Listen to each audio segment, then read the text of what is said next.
আসসালামু আলাইকুম এভরিওয়ান। সকাল বিকেলের নাস্তার জন্য ডিম পরোটার রেসিপি শেয়ার করছি। এখানে আমি 1 কাপ পরিমাণ আটা নিয়েছি, স্বাদমতো লবণ অ্যাড করে দিয়েছি, 1 টেবিল চামচ পরিমাণ চিনি অ্যাড করে দিয়েছি, 1 টেবিল চামচ পরিমাণ ঘি অ্যাড করে দিলাম। ঘিয়ের পরিবর্তে এখানে সয়াবিন তেলও ব্যবহার করতে পারবেন। এখন আটাটাকে খুব ভালো মতো করে ময়ান করে নিচ্ছি। এখানে কিন্তু আপনারা ময়দা দিয়েও ডিম পরোটাটি বানিয়ে নিতে পারবেন, তবে আমার কাছে আটা ছিল, আমি আটা দিয়ে পরোটাটা বানিয়ে নিচ্ছি। হাফ কাপ পরিমাণ কুসুম গরম লিকুইড দুধ দিয়ে আমি ডোটাকে মেখে নেব। এই পর্যায়ে অ্যাড করে দিচ্ছি একটি ডিম। কুসুম গরম দুধের পরিবর্তে কিন্তু কুসুম গরম পানিও ব্যবহার করা যাবে। অবশ্যই অল্প অল্প করে পানি বা দুধ মিশিয়ে ডোটাকে মেখে নিতে হবে।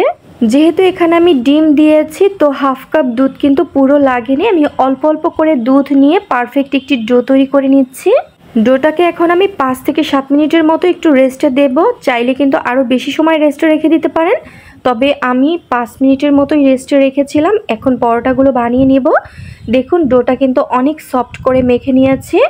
আর এখানে আমি 4টি লেচি কেটে নিয়েছি। একটি লেচি দিয়ে এখন একটি পরোটা তৈরি করে নিচ্ছি। পরোটা বানানোর সুবিধার্থে সামান্য পরিমাণ আটা ছিটিয়ে দিলাম।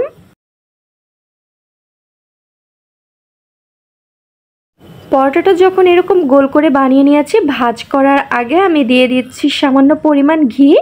ঘিটাকে এখন আমি হাত দিয়ে ছড়িয়ে দিচ্ছি। দিয়ে দিচ্ছি 1 টেবিল চামচ পরিমাণ গুঁড়া দুধ।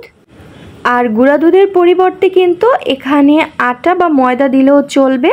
তারপর আমি পরোটার শেপে ভাঁজ করে নিচ্ছি, আপনারা দেখে তো বুঝতে পারছেন।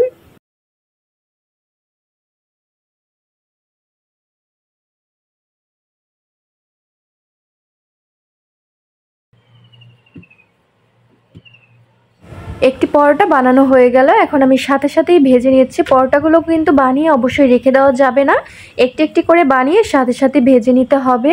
এখন এই পর্যায়ে সয়াবিন তেল, ঘি বা বাটার যে কোনো একটা কিছু দিয়েই কিন্তু এই পরোটাগুলো ভেজে নিতে পারবেন। আমি 2 টেবিল চামচের মতো সয়াবিন তেল দিয়ে দিলাম।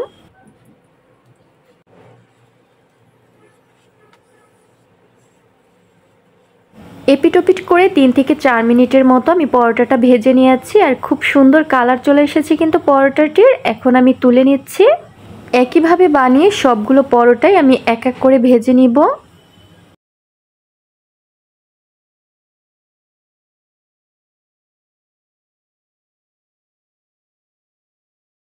প্রত্যেকটি পরোটাই কিন্তু খুব সুন্দর আর পারফেক্টভাবে বানিয়ে ভেজে নিয়েছি। দেখুন প্রত্যেকটি পরোটাই উপর থেকে ক্রিস্পি আর ভেতর থেকে ভীষণ সফট হয়েছে।